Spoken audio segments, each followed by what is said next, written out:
habitat and social carrying capacity, what is that? Well, we don't know.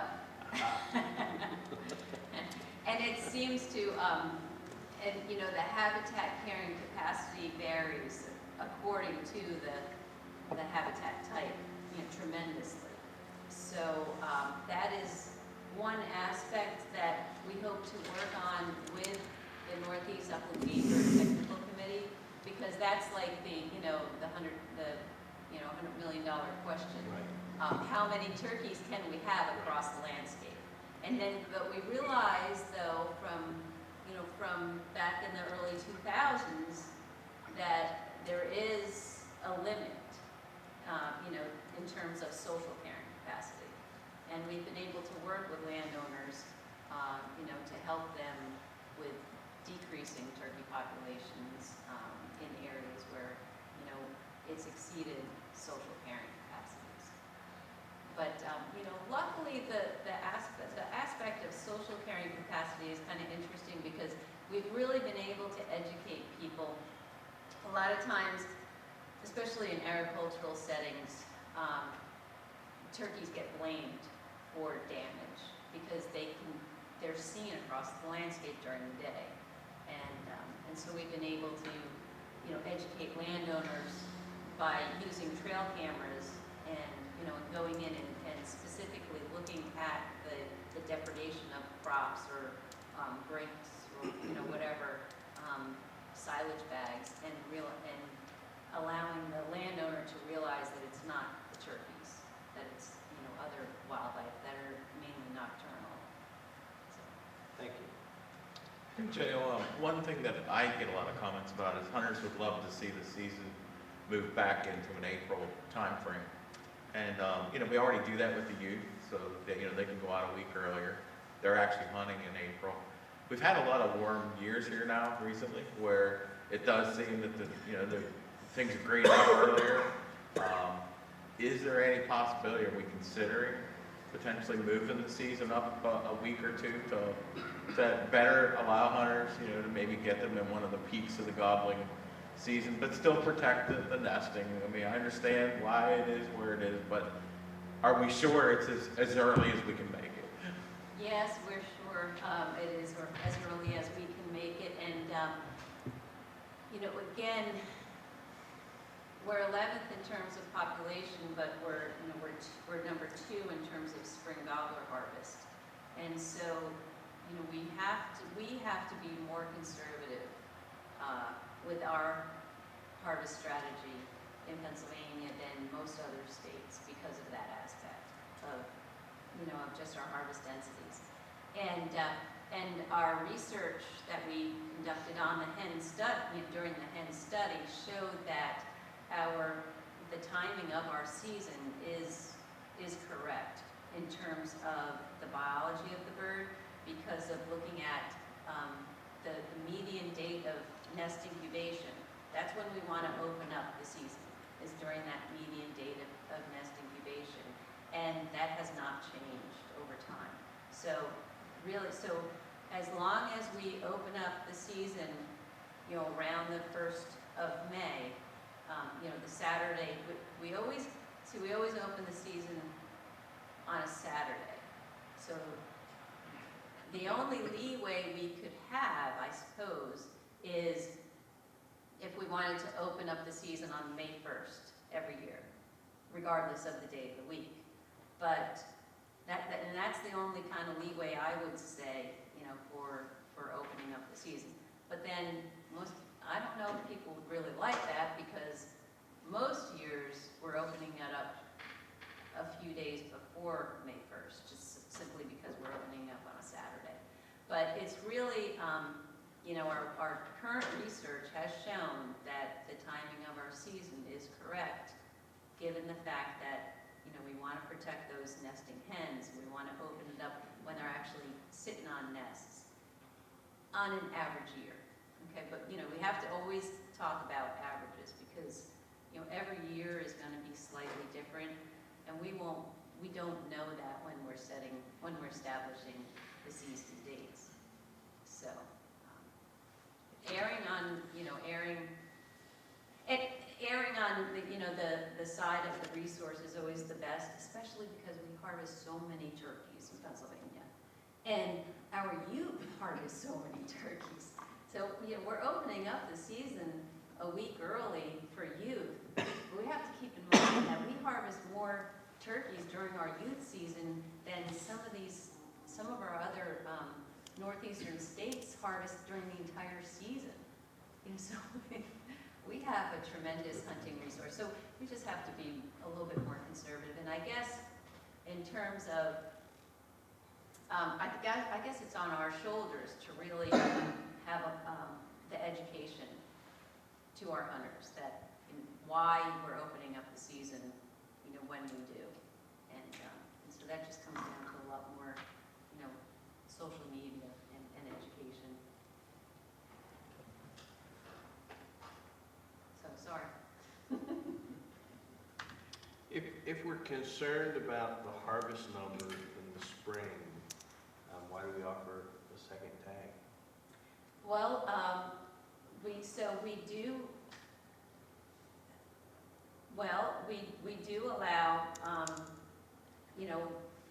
40 to 50,000.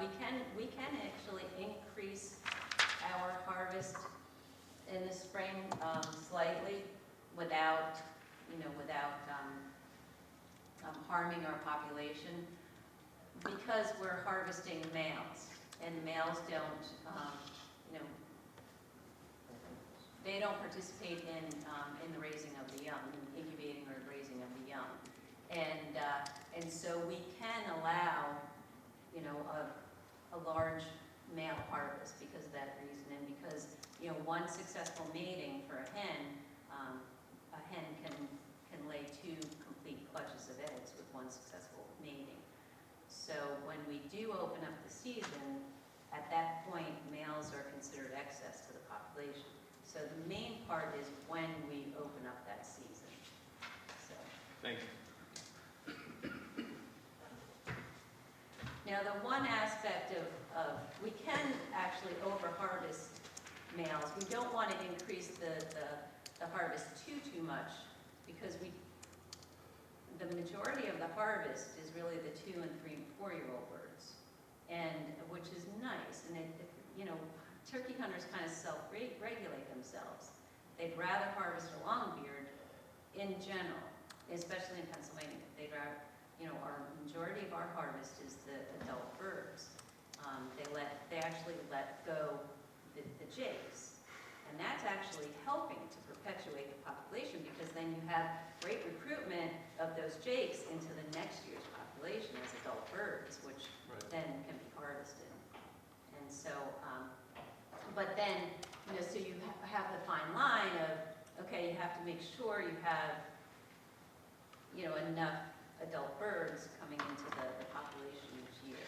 So we can increase the harvest a little bit, but we don't want to start dipping into, people being forced to take jakes.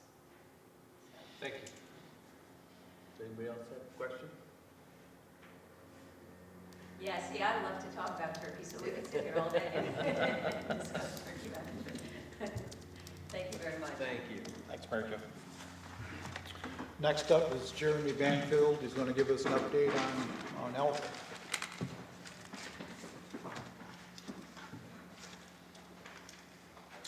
Morning, gentlemen. Saw several of you a few weeks ago, or 10 days ago at the expo, so good to see you again, even though it was not that long ago.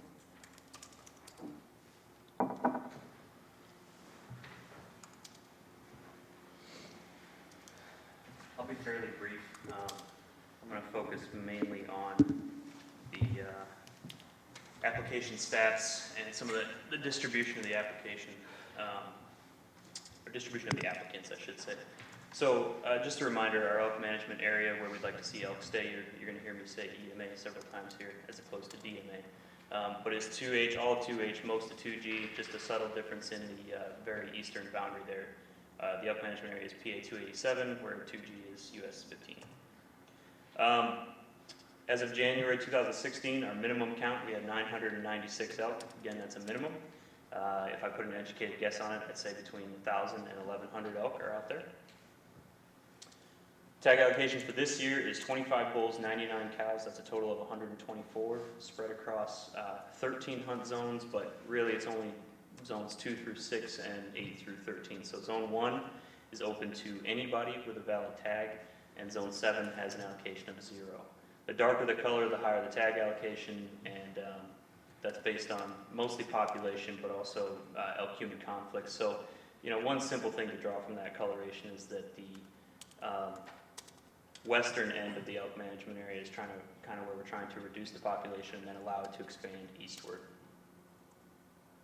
Historically, what that looks like for a tag allocation, blue would be bulls, the orangey color is cows.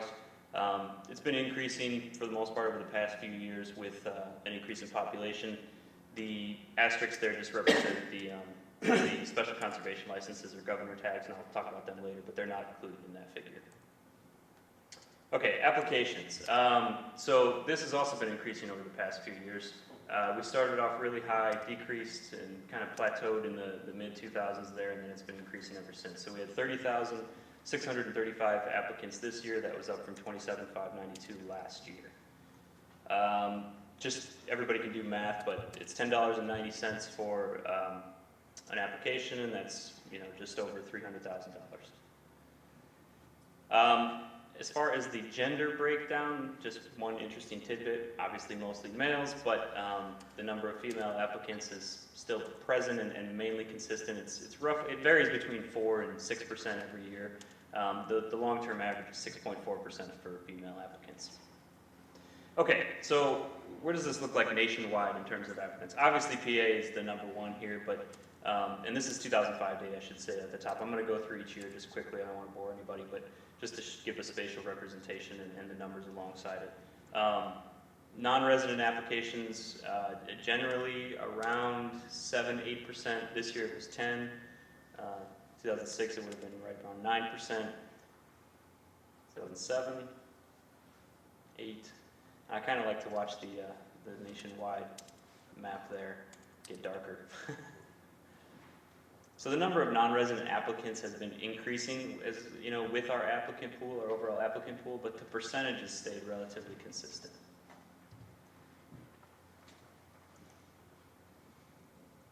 And then this year. Overall, again, you can kind of see it all lined up here, but varies between 10% on the high end to 7% on the low end. Now, interestingly, that's different than the actual, winners, non-residents versus residents. So this is the applicant pool again. About 90% are usually residents, and then roughly 10% are non-residents. For the individuals that have actually been drawn, though, it's different, and that is because of the bonus point system, right? So over time, the number of non-residents being drawn, if you carry all the way down to 2016, there's actually decreasing. And again, that's due to the residents having a larger number of bonus points. Their probability is higher of being drawn. Okay, so more localized approach. The pink dots, this is a little complicated, but this is zip codes. So that's Pennsylvania. The light black lines would be zip codes. The pink dots are applicants, and the larger the pink dot, the greater number of applicants. Obviously, you can see Pittsburgh, you can see Erie, you can see a large conglomerate in the southeastern portion of the state. You see the elk management area there. The green would be the active elk hunt zones. The black is individuals that have actually won. So the point of this is just to show the distribution of applicants within the elk management area and then within the hunt zones. And the reason I make that distinction is that because it had that red hash marked on the eastern end, there's not really a whole lot of elk. There are some elk outside those active hunt zones, but for the most part, the bulk of our population is contained in the hunt zones. So, this is the distinction between people that live in the EMA, people that live in the EMA and actually live with elk. So again, this is 2005, so 4% applying from the EMA, 7% winning, and this varies throughout the years, and I'll get to the overall average here, but again, I'm just going to carry through this because I spent time making these maps, so I'm going to show them.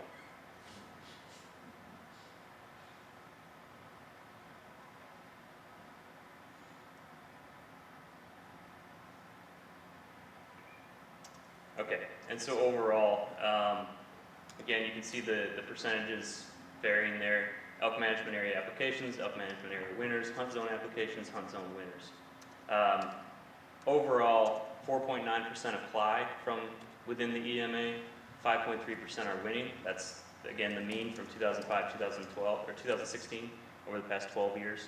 And then within the hunt zone itself, 3.0 applying, 3.4 winning. That doesn't sound like a lot, but part of the reason is that not a lot of people live in the elk management area, right? So, I mean, naturally, there's going to be a higher proportion of applicants from the larger urban areas, and not so much from that area. It's mostly public land in there, so it's not terribly surprising. But my point is to show that, you know, overall, there's a certain percentage applying, and hey, it's a random drawing, so there's a certain percentage winning. Okay, just a few reminders. When you do apply for our to hunt elk in Pennsylvania, there's 4 options: bull only, cow only, either sex, and point only. What you choose there does influence your odds of being drawn. Obviously, point only is not actually in the drawing. Your points never expire until you draw, and then the hunt zone itself is a preference. You can't apply for zone 1, as I said earlier, it's open to anybody. You can't apply for zone 7. So you can apply, or you can put in a preference for zones 2 through 6, 8 through 13, it's just a preference. It does not affect your odds of being drawn. Once you're drawn, you're drawn. If the zone that you have selected as your preference is open, you get put into that zone. If not, you get bumped to the next open zone. This is the 2016 numbers, and the most you could have is 13 bonus points with a current application, so your name would be in the hat 14 times. You can see that most people choose either sex, which does have the highest odds. A small portion pick cow only, a small portion pick point only, and then the second runner up there is bull only. The odds themselves of drawing, and this is 1 in X, so you know your worst odds would be if you applied this year, you picked a bull only, you'd have 1 in 6,436 chance of being pulled. Conversely, if you did either sex and you had the maximum number of points, you would be 1 in 62, which I don't think is all that bad. I do have hard copies of that if anybody does want those. And for the record, I ran these, my calculations by Josh Johnson, who is our statistician / biometrician. He said they all look good. So, and my brother, who's an accountant. So this has been reviewed twice, and my calculations are correct. And then you can check your points online. This is just a little bit of a reminder there. Okay, special conservation licenses. Quick history here. That started in 2009. From 2009 to 2013, this was enacted by House Bill 747, 2008, and it had a sunset clause in 2013. So it was a single tag. It was given to a nonprofit wildlife organization. They auctioned it off to the highest bidder, and you can see the revenue that was generated from that. In July of 2013, July of 2014. Let me just review quickly what kind of the perks of the special conservation license. It's an either sex tag. It's our only either sex tag. Historically, it's always been a bull, probably always will be. That individual gets a longer season, so they can hunt from September 1st through November 5th, or through the regular seasons, from September 1st through the regular season. And then there's no zone restrictions, so any zone that's open to hunting, that individual can hunt in. July 2014, that legislation was renewed, and I do have a copy of this. Let me pass this down just so that everybody can see it if they want. If you're not interested, just pass it along. But this is the actual text of the legislation. I'll cover the highlights anyway, but just so everybody's aware. So House Bill 2169 brought back the original special conservation license, and then it added a second one as well. So we now have 2 special conservation licenses, or governor tags if you want to use the slang. One of them is still given to a nonprofit wildlife organization. The other one is given to the Keystone Upcountry Alliance. The first one has to be an auction. The second one can be a raffle or an auction. So again, these are the agency, the conservation agency that was contracted over the past few years, the revenue that was generated from that auction. This past year, it was in late March for the Rocky Mountain Elk Foundation, and that tag went for $85,000. Just the other, last weekend before this past one, was the Keystone Upcountry Alliance raffle. They sold 10,534 tickets that generated $190,325. So that's over $500,000 over those 3 years from the raffle, and you know, slightly over 150 for the auction. Okay, so what you're looking at there is Title 34, Section 2706.2. Again, I don't expect you to read it all, but I'm just going to run through it quickly. Basically, it establishes that our annual license drawing, the PGC license drawing, will be held at the Visitor Center. It establishes the 2 conservation licenses. Again, one is an auction. One can be an auction or a raffle. The use of the revenue, the contracted organization can retain administrative costs. The remainder of the proceeds are supposed to be returned to the PGC and used in a manner consistent with the elk management plan. And then the last piece on the back there would just be that both recipients or the recipients of these licenses are subject to background checks prior to getting the license, obviously. Okay, that was kind of everything I had. A couple other things that I just want to mention is we do have a habitat plan currently being written with, in conjunction with Department of Conservation and Natural Resources. So we've got a working group with them. We've met 3 times now, I believe, and that habitat plan hopefully will be completed in the next 6 months, I'll say. Elk management plan is also going to be due here very soon, and that will be coming in front of you guys shortly, hopefully. And then, I swear I added a few things in here that they're not showing up. Research topics. One of them that is recurring, or coming up over and over again, is trying to differentiate between elk and deer browse and how that impacts our DMAP and our VIP, the data collection that's associated with DMAP. Obviously, that poses some problems in the elk management area where elk and deer overlap. It's going to be biased by elk. And so we're trying to develop a research protocol or research program that would look at, distinguishing between elk and deer browse, and that's using a combination of fencing, where you have one fence that allows deer through but prevents elk from going in. You have a second fence that keeps both elk and deer out, and then you have control that allows both species in. 2 other research things that I failed to put up here but I need to talk about are, one would be we have an outline for some experimental tasing of elk, and that is an experimental design basically looking at hazing, right? So we've tried rubber buckshot, we've tried cracker shells. They are experimentally tasing elk in Great Smoky Mountain National Park, and this was an extension of that where we're going to try and look at that. It is extremely difficult to get close enough to an elk to actually tase it. You got to be within about 30 feet.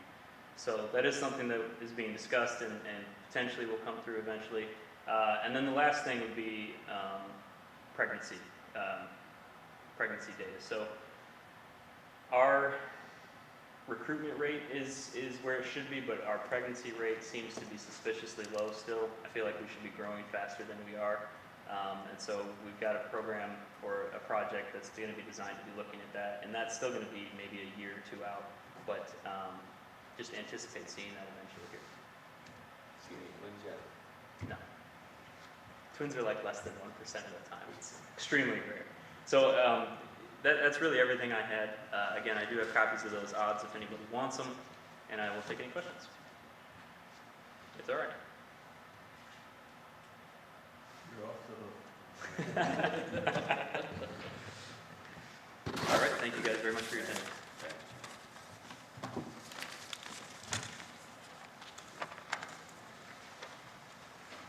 He's on. Wow.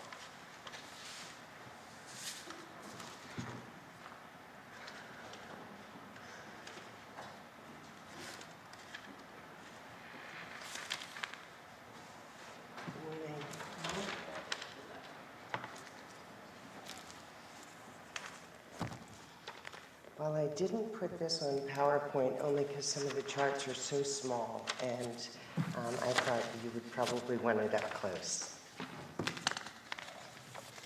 What I want to talk to you today about is just basically our general license sales and our antlerless sales to date.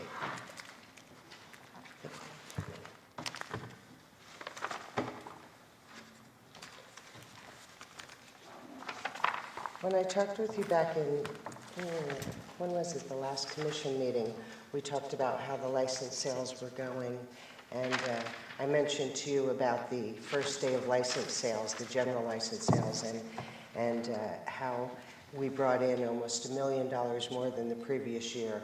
and half of that was made up of online sales. So folks really jumped on the license sales this year.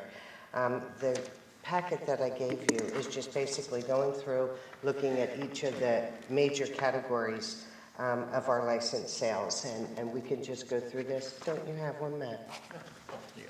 I don't think Brian had one. Oh, goodness.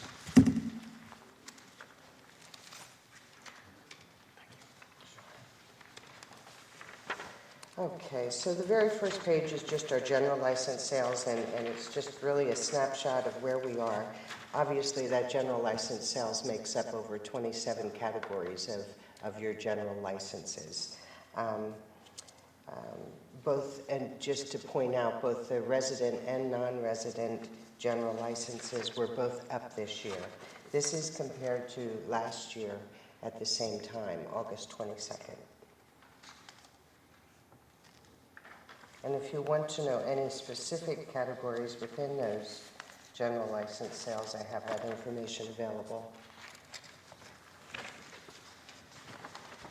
And moving on to the archery, you'll see our archery numbers are also up. Sales are up almost 10,000 over the previous year at the same time. And moving on to muzzleloader. Now the muzzleloader is down sales. We're down about 1,700. However, our money is up. And when you see that difference there, what it reflects is not only the point of sale transaction fee increase of 20 cents, as well as possibly, this is both resident and non-resident. So our non-residents may be up, bringing in additional money over our residents. Our fur takers license are up almost, well, just over 900. So everything is really looking very positive. As you see, our bear licenses are up as well. Migratory bird is down, but we're only talking 54 licenses. So. And we go to the spring turkey is up. The antlerless deer licenses are up about 6,800, and we'll get in more specifically about the antlerless as we go through this. Our Dean map licenses are up about 2,100 in sales, and our bobcat permits are down by about 60 permits. Our elk applications, as we reported, were up this year, and the fisher permits are also up. Otter permits were down. We got to get these trappers moving, right? And our federal duck stamp is also up. Last year was the first year in our federal duck stamps that we had it as part of the PAL system, and so we anticipated that more folks would be aware that they could purchase their federal duck stamp through PALs, and we expected that to increase. So going to the overall license sales, you'll see that we're up $991,000 over last year at the same time, and sold more than 38,000 more licenses than we did last year at the same time.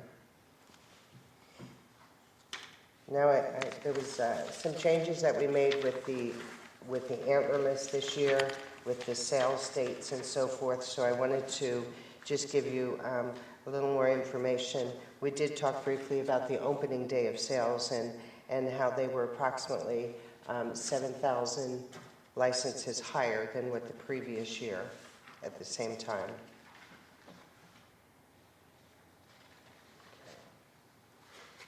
That was the opening day. And then we'll move to the opening week. And again, we were up about 20,000 there for the first week.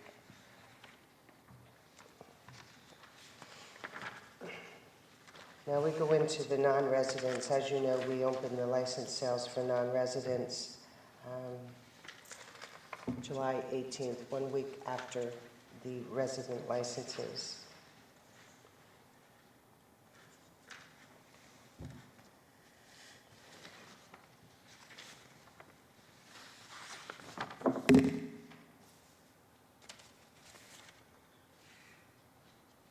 As you can see, non-resident licenses were sold in every one of the WMUs this year.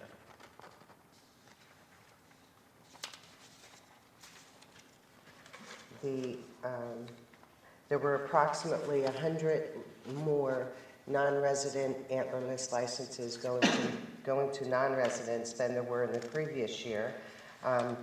However, 25 of the county treasurers sold less non-resident licenses than they have in previous years, and there were 2 county treasurers that didn't sell any non-resident licenses. And what I'm thinking is that they only had that 1 week to get all the licenses for the residents sold, first come, first served, before they could start on the non-resident. Some were just simply faster than others. And we had a lot of calls this year about the low number of bonus tags available. And so I did a chart showing you the number of bonus tags that were available on August 1st. And there were 5 WMUs that didn't have any tags available when the bonus tags went on sale August 1st.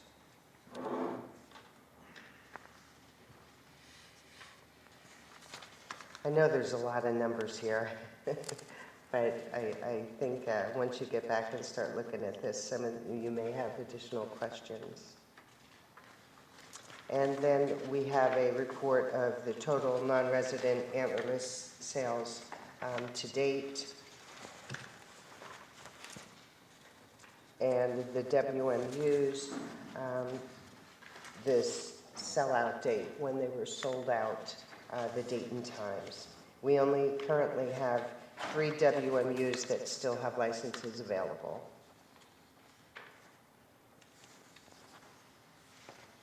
(2A, 2B, and 4A). And then the very last sheet, the very last chart is the county treasurers and the number of licenses they sold compared to the previous year. I know a lot of you get questions specifically about certain county treasurers, so I just wanted to have that information provided to you, and you know, going back for the previous 2 years. Overall, we really haven't had any issues with folks not sending the correct amount, the $6.90 compared to the $6.70 last year. We were a little concerned about that with the county treasurers, and they were afraid it was going to hold up the process. However, we didn't experience that at all, so that really was a non-issue for us this year. Overall, there were a few quirky things that happened with the county treasurers, but again, no major issues. And we tried to work with the county treasurers if they had any problems that, you know, with the equipment or processing applications, and so things went relatively smooth this year for the antlerless licenses. Todd, I have a question. Some of these county treasurers, their sales were up tremendously, like 55%, Delaware County. From the previous year? Yes. Mm-hmm. Any reason for that? That you know of? No, without really finding out specifically, you know, if they rented additional equipment, that when they do that, they go directly to our vendor. If they hired additional folks to help them, you know, we're unaware of that unless we would, you know, ask Could them. it be the fact that people are now shying away from the county treasurers that are having problems? And instead of somebody from Delaware County sending it to Cambria County or something, they're just sending it to Delaware County because it can be processed there. And that certainly Seems like could the be. southeast county treasurers Are way up. are way up. Way up. Mhm. Yeah.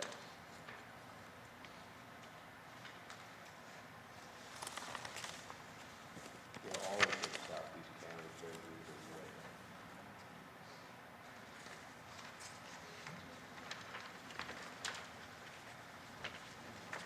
like some of the smaller counties are the ones that are suffering. They probably gave worse service 2 years ago, and It was a bit interesting this year. I actually saw a little competition going on amongst the county treasurers. We had questions about, well, you know, this is my WMU area. What other county treasurers are selling my WMU, you know, permits or licenses? So that was quite interesting. Or we had questions about, well, what time does this county treasurer start selling, you know? But one of the things I think that we did hear about numerous times were folks that went directly to the post office, put their envelopes into the post office thinking that, you know, it's going to go from there directly catty corner to the county treasurer's the next day. And in one particular case, these folks traveled quite a bit to come to this particular post office, put it in the mail, only to find out that their mail was routed to Johnstown and never got back to the same neighborhood for 9 days. And I think more and more we're going to find that with the Postal Service consolidating their hubs, you know, and it's just not like the old days where you could do that and be sure that the county treasurers received it the next day, so. It doesn't matter where you mail it down in the southeast region, it goes to Philadelphia, processes in Philly, and then it goes back out, even though you mail it right across the street from the county seat. Yeah, yeah. you have to use windage and how long it's going to take to get something. Not be too early. See if it's a tailwind or a headwind. Yeah. There was one issue that we found this year in the processing of antler list allocations is that when someone was sending for a first preference and then a second and third preference, if the first preference was sold out, some of the county treasurers were just stamping sold out on all three and sending them back with a check. And I actually saw a photograph, I think I showed that to you, where they stamped it, figuring they were all three for the same one, and it wasn't, and it was, some people didn't get what they wanted, didn't get anything because they sent the whole package back. And typically when that comes to our attention, we'll investigate it and we'll make sure that we do the right thing for those folks, you know. So if that's the case, just reach out to us. Is that something we're discussing now? No, we can discuss it. We have a paper that talks about the cost of delivering different crop damage. Yes, Is that from you or? it is. No, that Do you was a believe those while. numbers? I do. Because for bear damage, for example, we're processing a bear damage complaint for around $15 or less. That's impossible. I mean, a guy can't drive to the site for $15. And that could possibly be, a lot of that comes into the Bureau of Wildlife Protection, where we have the authority to reimburse individuals. We can pay claims up to $20,000, up to $50,000 a year, but we actually lowered that and said we can simply afford $20,000. So we allocate $20,000 to wildlife protection just to address bear complaints. And it could be as simple as someone's beehive. No, I understand, You know? but that says all costs associated with handling bear damage complaints, for example. People are not coding, they can't be coding them properly because we're not processing all of our bear damage complaints for $13,000. And that could very well be the case. But it seems like if all those numbers are way, way low, then maybe our system isn't working. Some of that may be true though, because a bear damage, nuisance complaint is something that dispatcher handles by giving them self-help. So you might have the I number. see. There may not have been anybody who went out on it. They still seem low. I mean, what does it cost to go set a bear trap, catch the bear, process the bear? I mean, you're talking an officer for at least a half a day. Or are we doing that? Well, on then you a have to complaint? disinfect that trap. There's quite a bit of expense involved. It just seems like they're really, really, really low. $13,000 for the whole year for all of our I bear would damage? suspect that's because a lot of those, the number, the actual Numbers. self-help, if we would ask the And question, it's all what about the coding. total number of complaints complaints and did the division, you know? the ones we actually responded to versus just dispatcher self-help, you might get a better number. Yeah, dummy, put a lid on the trash. Put your hand on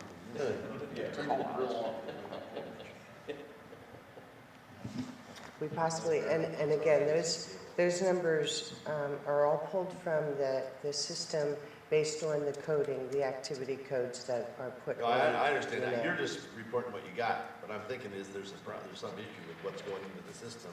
And if those are wrong, maybe none of them are right. Well, we could certainly investigate that a bit more by talking to the individual regions and finding out just how they're coding it, kind of track that.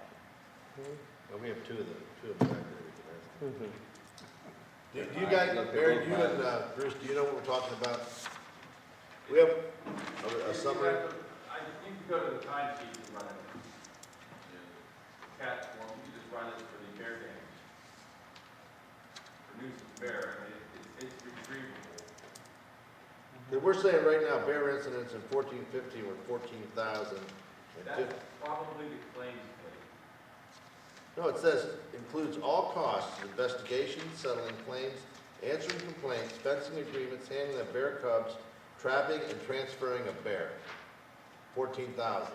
I'm at a loss. Yeah. That's not much. I mean, you got individual officers spent more than $14,000 in time just on handling bears. That can't, something can't be removed. Well, we It can, might be off by a factor of 1,000 or something. Well, we gotta be in the 100,000. Maybe that's in millions. Yeah, that's what I'm wondering. But that's just way off. That can't be. Yeah. I don't know, we can look into that. and We find should- out. we will. That can't be Mhm. right. Yeah, Sabolchik's got more than that himself in bear trapping, I guarantee you. Well, the Northeast, I'm sure there's guys up in Monroe and stuff that have. We did a workload analysis, we estimated what it took to handle a bear damage complaint, a beaver complaint. Right. Does anybody know what those numbers were? Yeah, you're looking, they're all looking. Yeah, the guys, all the RDs that were here then are gone now. We still But have it that. wasn't $15 to handle a bear. We still have that study upstairs, so we Yeah. can go back and look to see what it was. I just pointed out that I think that's, Yeah, that doesn't. there's something erroneous in that report. well, we certainly can look at it. Yeah, I agree, that doesn't sound right. It's gotta be way higher than that. You would think. Any questions for Dot? Anybody have any questions for Dot? Thank you. Okay, thank you. Thanks, Dot.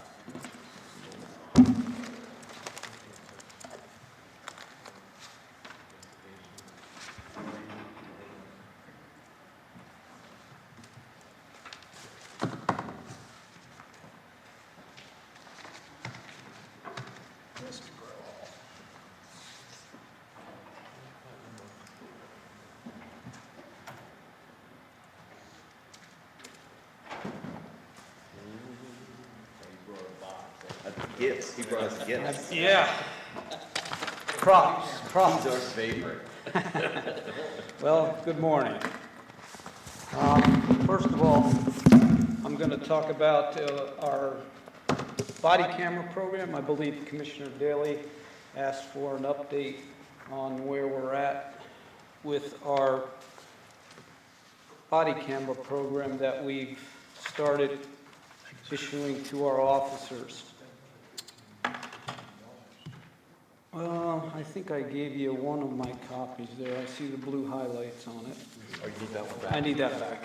Bob, we need the one on the bottom with the blue. Yeah, that's Tom's notes.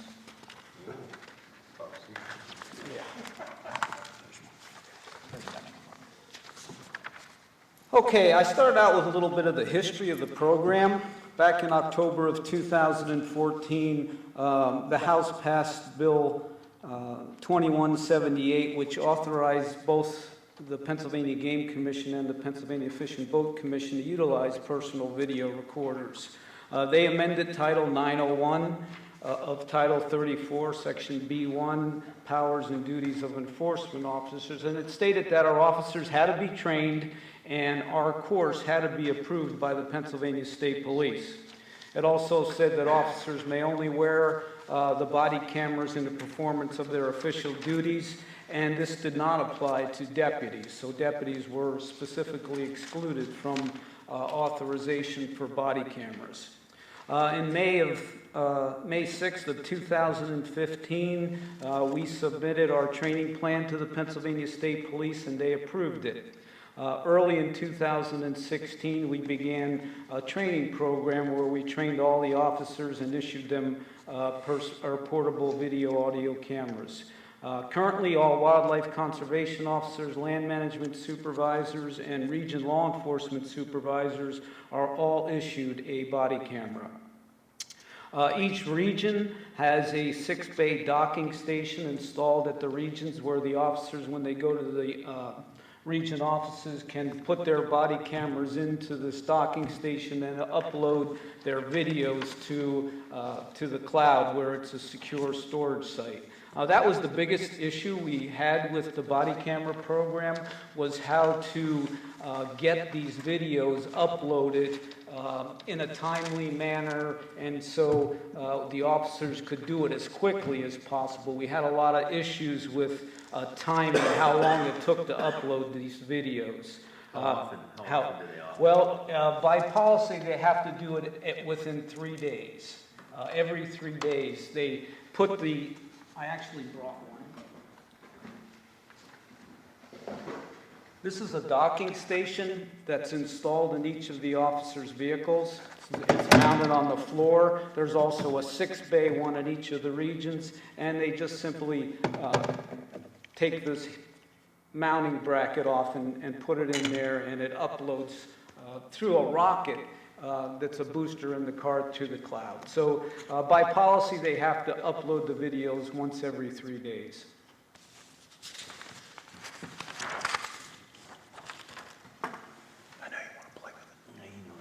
We do have on the second page, you'll see we do have an SOP regarding the maintenance and use of these. It's SOP 5035. And basically our program is aimed at accomplishing 4 primary goals. One, it reduces false complaints and lawsuits relating to officers and their enforcement contacts with the public. And I will tell you, we've had a lot of success with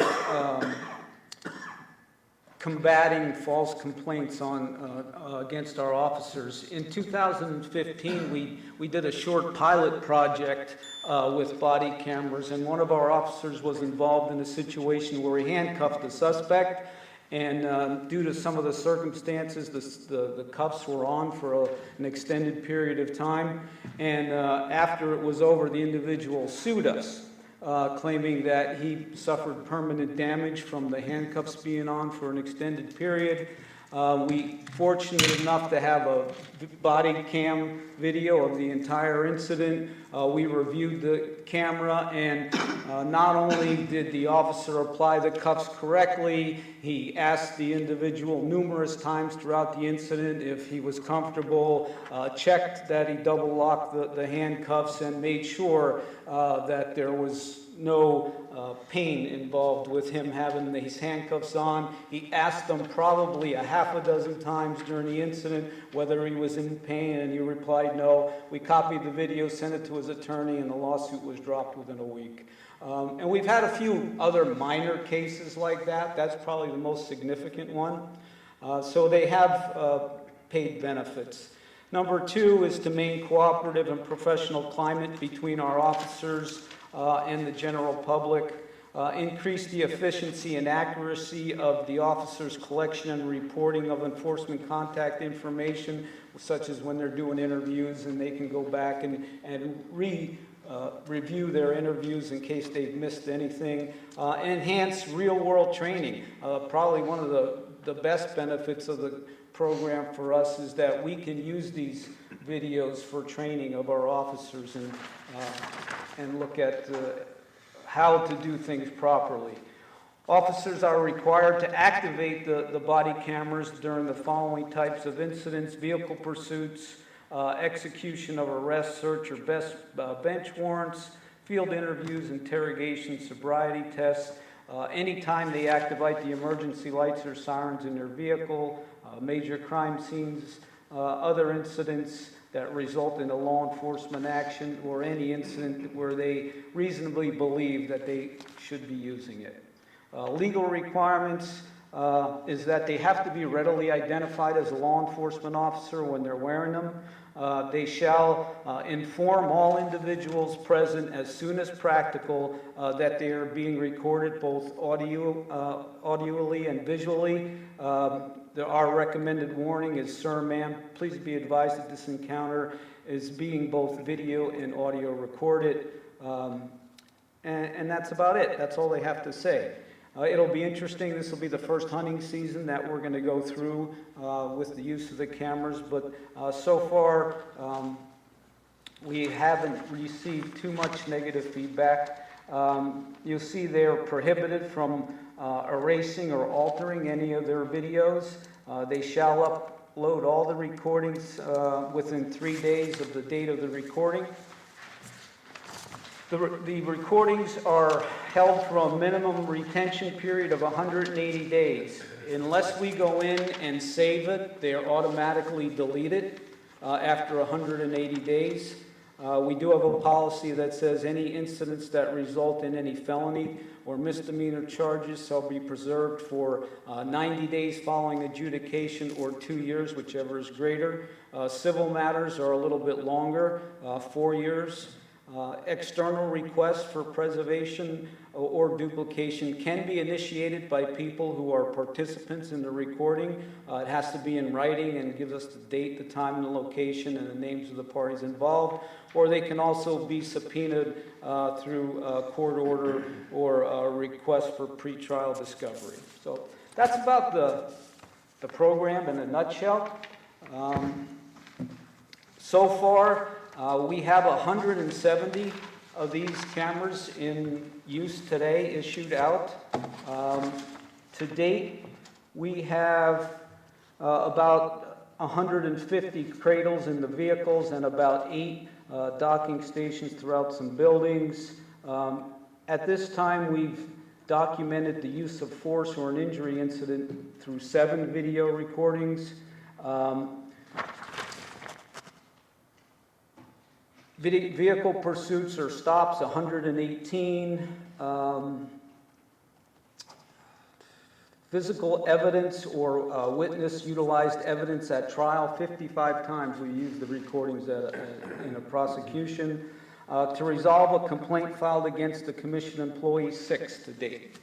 So it has been a benefit. I know there are some drawbacks. The officers feel sometimes that it puts people on edge knowing they're being recorded. But I believe that it all depends on their demeanor and how they talk to the people about it. So it'll be interesting to see where we go from here.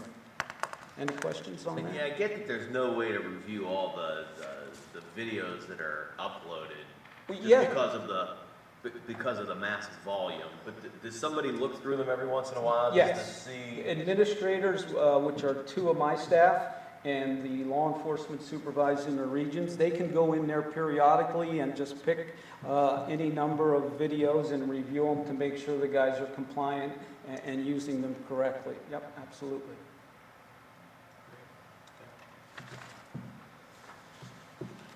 Okay.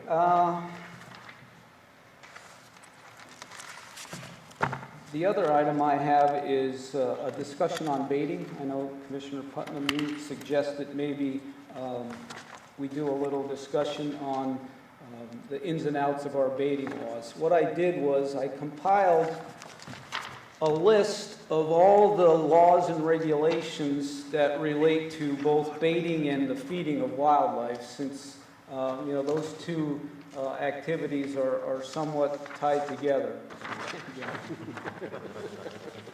I got a lot of them here. Dave, So send another one. We need some of this. Oh, never mind. that one. We got it.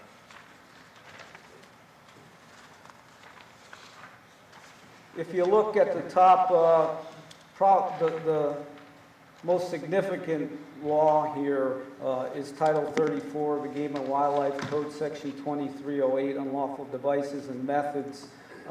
In subsection A8 states that it's unlawful for any person to hunt or aid abet, assist, or conspire to hunt any game or wildlife through the use of any artificial, natural bait, hay, grain, fruit, nut, salt, chemical, mineral, or other food as an enticement for game or wildlife, regardless of any kind or quality, or take advantage of any such area prior to 30 days after removal.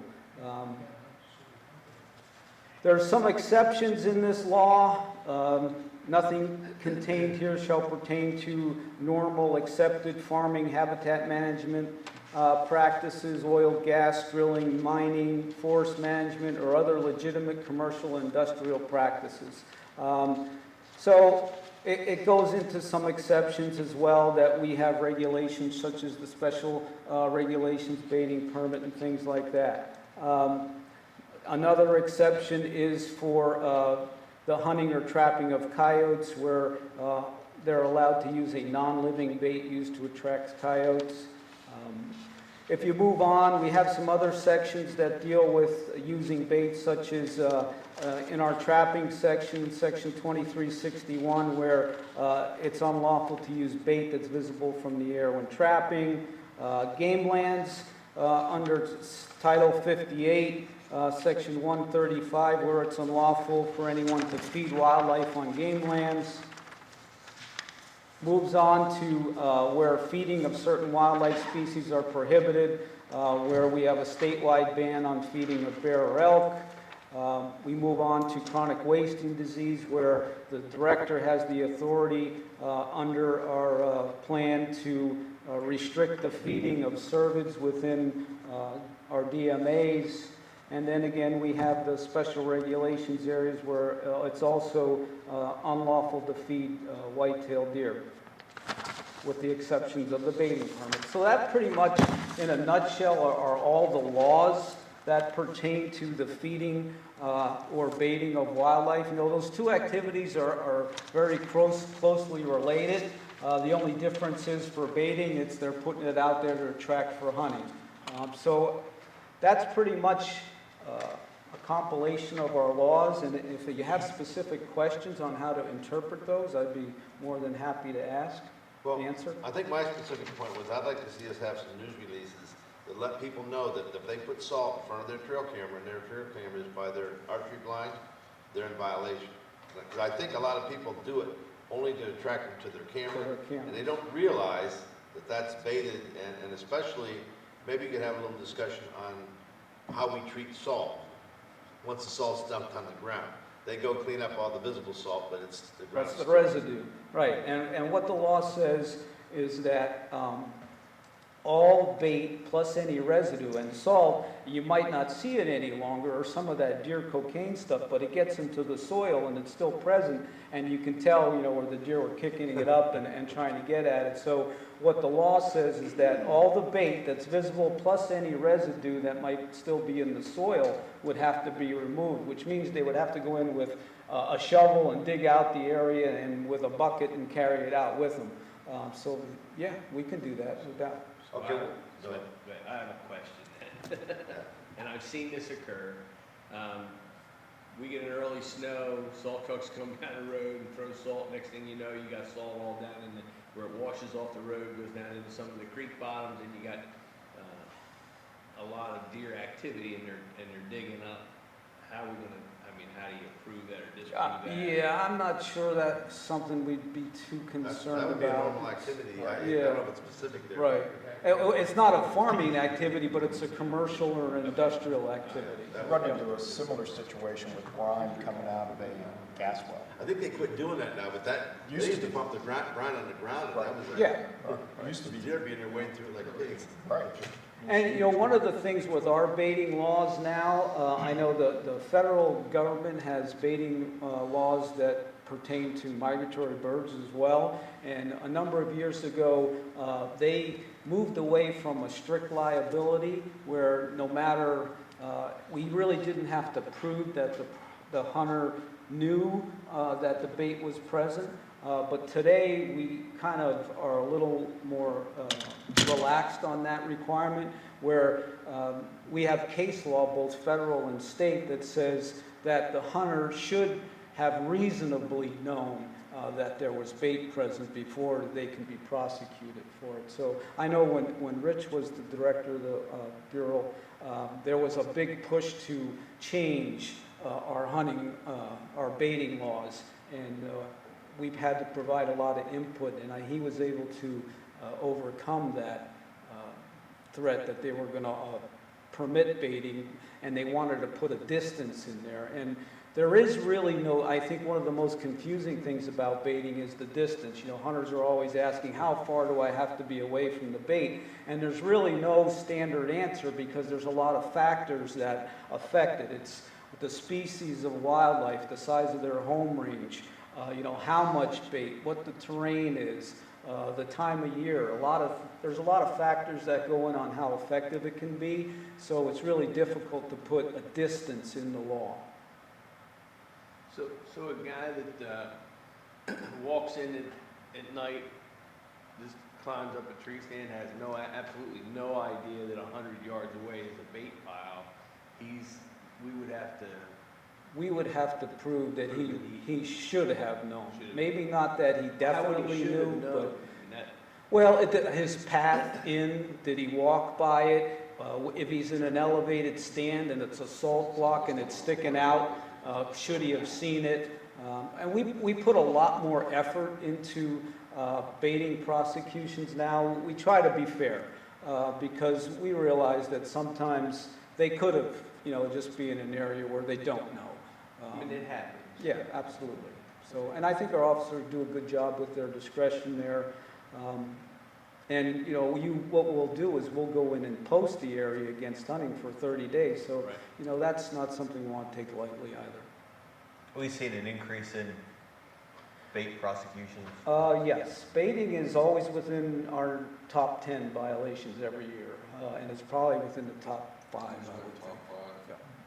I think the increased use of trail cameras has really sparked it because people want the deer to stop exactly where they did it, and the only, you know, the best way is to put something there. Right. If they're using apples, and you know, that's one thing, but if they use salt, that could be another, especially if they put it right at their favorite archery stand. But so my thing was really maybe work with Travis and have some kind of a little reminder to people and explain to them, because I always feel bad if somebody gets arrested just because they were stupid. It's the perfect time because archery season starts. Because there's always that potential. Yeah. It's like the perfect time to get that news release out. Actually, 2 weeks, or like 2 weeks. On the southeast, southwest. And give you an update on the baiting permits so far this year. I think we're up to 741 baiting permits issued for the southeast to date. How's that compare with previous years? You know what, I have it here somewhere. I think it's up. Are we getting reports on all the sites? For the most part. We had a few that were lax. I don't have last year's, but I believe it's up. I think last year was 600 and some, so I think we're up maybe 100. Range permits, we are at, to date for this year, we're at just about 5,000 for a total of 148,470, or we're approaching $1.9 million on range permits.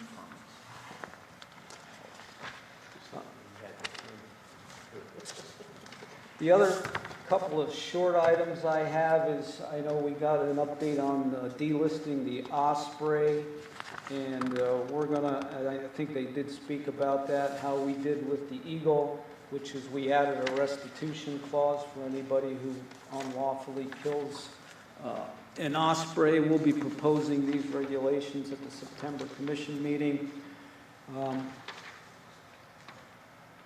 And that restitution is going to be $2,500, similar to the eagle.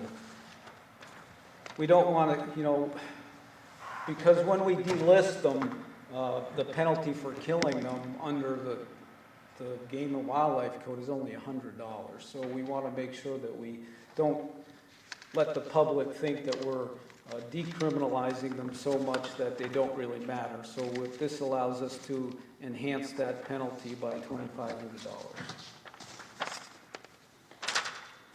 The other thing I'll give you an update is an Operation Game Thief. If you remember last year, just about this time, we revealed the new Operation Game Thief program. We started it in October of last year. So far, just in 2016, we have as many calls, over 600, as we had in an entire year under the old programs, and we're just getting into our busy season. So I'm fairly confident that we're more than double the number of tips that we received in the Operation Game Thief program.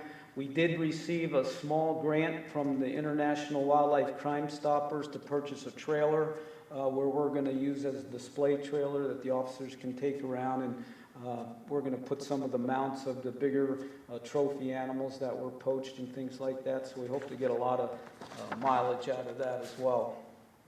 Are we transferring the tips into arrests? Yes, yes, we're making some excellent cases, and we're just going to be coming into the time of year where we're going to really hit the social media page up with those, because we get a lot of support, we get a lot of good information when they see that we're making cases out of these tips.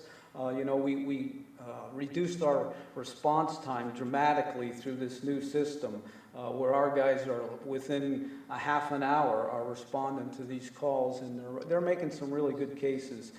And I hope to work with Steve Smith's folks here throughout the fall in highlighting those cases on our social media page.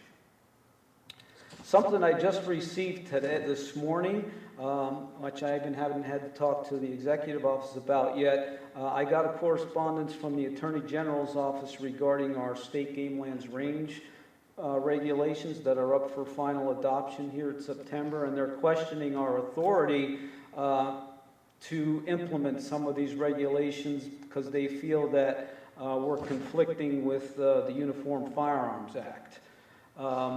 And most of it has to do with the possession of a firearm downrange. When someone's downrange, where we say you can't possess a loaded firearm. And I haven't had a chance to discuss some of this with Jason Rouse, the attorney, but I'm fairly confident that we're well within our authority here. We just have to explain it to them. But we just got this today, and they're questioning it. Based on that we don't have the authority to alter the Uniform Firearms Act. But I think we can explain this away. I'm just not sure that we can do that by the time the September Commission meeting comes around, so we may have to postpone that vote.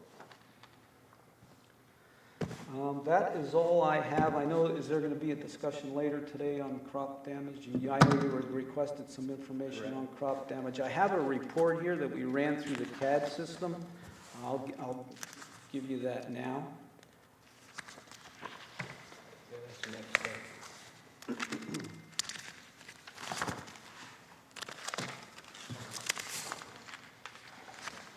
And what I did was, this is not number of deer, this is the number of incidents handled by our officers from 2013 to the present, and the information, is probably about a month old now, but you can see it's broken down by region, by species, both bear and deer, and there's the second page, you can see there's charts that make it fairly easy to see on the number of incidents that the regions are responding to regarding crop damage.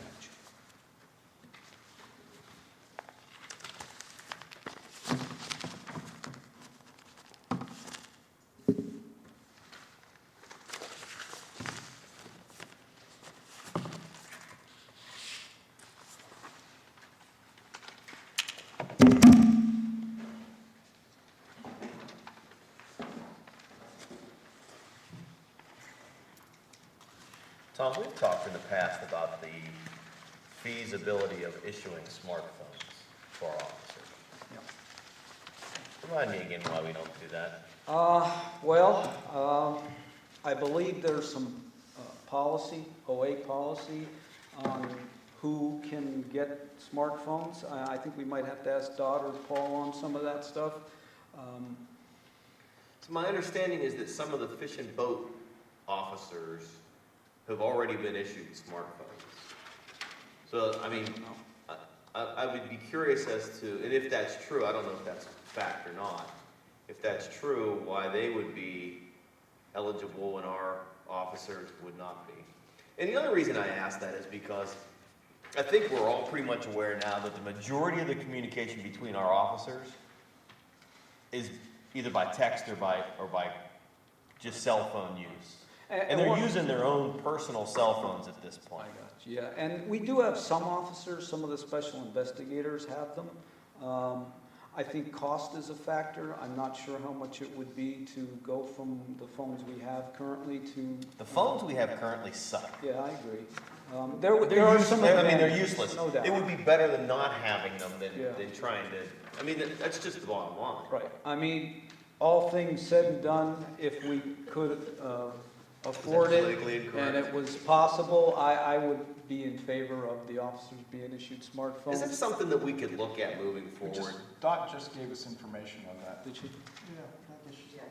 Yeah, she just gave us information. Okay.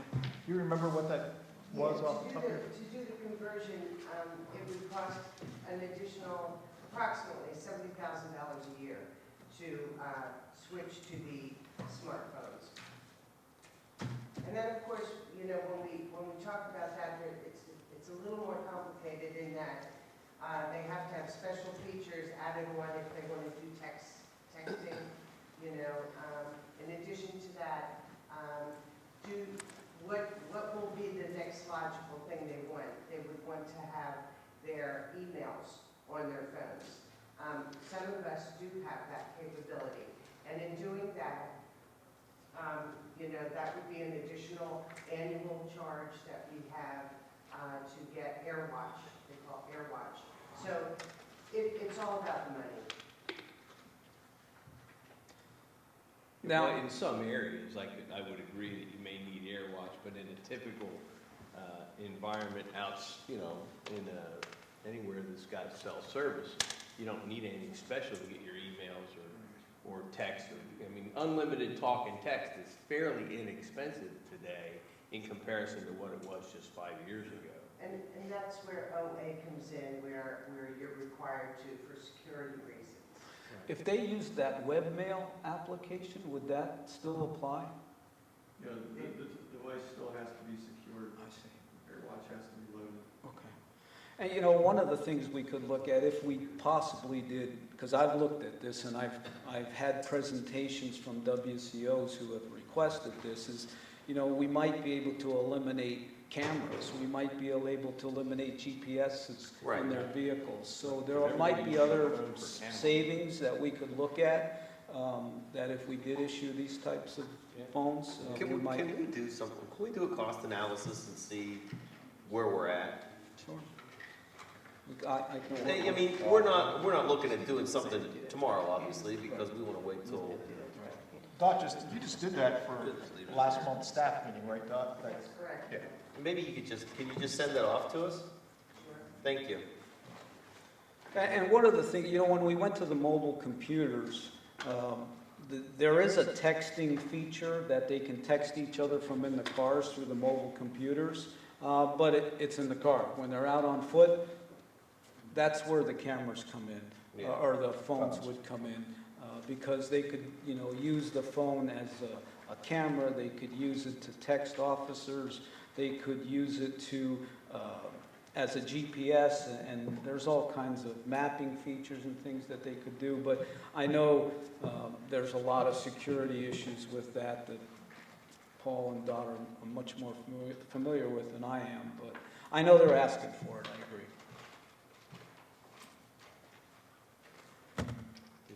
Okay. Anything else, Thank you. Tom? Got more items on your... One thing we have left is the We don't have to talk about that last one. We don't need to talk about it. Just that's talked red today. tag prior to depredation. You want to talk about that now? Or? You want to do that later? I don't know, whatever. It's fine. And we got, We got 15 minutes. push that out real quick. Yeah. We got 15 minutes. Well, we'll just want to talk about the use of red tags prior to issuing a depredation permit. Some of our guys we were at Yelp. Charlie. There's certain places. Yeah, well, they don't have radio service up there either, so they're out of field there. Any way you look at those people, I think that's what I tried to do that before. And I hate to have. What? We're gonna move on. Go ahead. We're not gonna pay attention to you anyway, we've got things going on out there. Yeah. I asked Matt to put on the agenda to allow the use of red tag or require the use of red tag prior to the use of a depredation permit, because we get all these requests for depredation permits, and we do have farmers out there that are not allowing or do not have control of hunting on properties that they lease, but they apply for depredation permits and reduce the deer on the specific farm, even though there's not a tree, and then the complaints start to flood us with hunters that are surrounding the area that are now don't have any deer. So what I'd like to do is research the possibility of placing a requirement for the use of red tags with an approved program that would be submitted to the Game Commission, similar to what we've done on some of our other permits that are, they now have to require, municipalities now have to are required to, apply hunter's use first. Anybody have any questions on that? You talking just specifically for deer or deer and bear? Well, it could be, I guess it could be. I mean, there's no utilized red tag program, I We know. don't have a red for- tag program for bear. Bear, but Right. are we looking for different opportunities? Because I know we all got a lot of farmers who have bear problems and they're getting depredation permits for them, And they should be required to utilize hunters first. these guys can't get hunters to hunt their property. Really? I told you, anytime you want to go bear hunting, give me a call. I got a farm. The guy would probably feed you when you were done. We've got some farmers, and it's not, I can't believe that it's just specific to the southeast region, but we do have, a farmer down there that prefers to use the depredation avenue instead of getting hunters involved. So he'll bring one guy in, shoot 200 deer off the farm, and then of course the complaints jump from the surrounding areas where people had permission to hunt, that this guy's out there in the middle of the night with a spotlight with a high-powered rifle and a shotgun on the area, killing deer.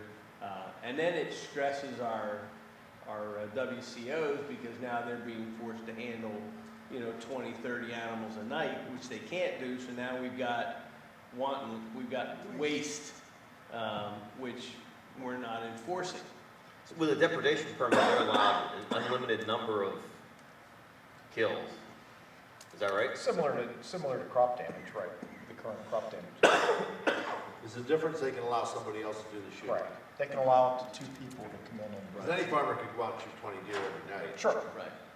without any. Yeah, they don't need any type of permit for that. The difference is that they're allowed to have up to 2 people come The in. permit is to allow someone else. Right, they want to select someone to do the work. Yeah. I mean, a farmer typically has, I don't know of a lot of farmers that are going to go out there. There's a couple, I'm sure, that'll go out and shoot 20 deer, gun them, drag them to the road, do all that work. But here you got a situation where we've got a depredation permit being applied for and issued, where you get 2 guys that are just killers that just enjoy the sport or whatever, and we're getting a lot of complaints. I talked for probably an hour with Jeff Grohl about that. And it seems like the owner of the land doesn't want any hunting on it, but the guy who leases it for ag, and so he's in a bind there. That seems to be a pickle for him, Yeah. not for us. And if the guy that owns the ground doesn't want hunting, and the farmer's out there renting the land and trying to grow crops on it, but he can't because, there's too many deer, are we supposed to, forget about the hunter that pays the bills because of that? And, again, when you do a depredation or issue a depredation permit on a specific farm, typically in Delaware County or Chester County, they're small farms. They're not 1,200-acre farms. They're 100-acre farms. So you go kill off 30, 40 deer in a 100-acre farm, then everybody in the surrounding areas is affected. My question to him was, what kind of an individual would prefer that you kill deer that you're not able to take care of and let them rot, rather than I have a won't hunter mention take them. names. I think there's just an individual, There are those people. yeah, that's probably the question I have for him. Right, That's pretty short-sighted. Someone who, So once again, we're just trying to get the hunter back into the game, and, you know, if you want to grow crops and, you know, do whatever, it's okay, we're okay with that, and we agree that you have the right to make money, but, you know, who owns the deer? I mean, where does the hunter fall in the equation? If it's found out that it's easier just to get two guys to go shoot them all and be done with it, then open your farm up, how many farms are gonna close and just go that route? So, Yeah. I wanna head that off before we get to that point. We can definitely look at that. Thank you. I think there's just one more thing on here, you wanna discuss the TC Valley? I don't think we need to discuss it, I just want to make sure that it gets on the agenda for our next voting meeting, so Okay, that we then, can, or Working group. working group meeting. wherever we need to do Several it, working groups. to make it happen for next year. That's all I care about.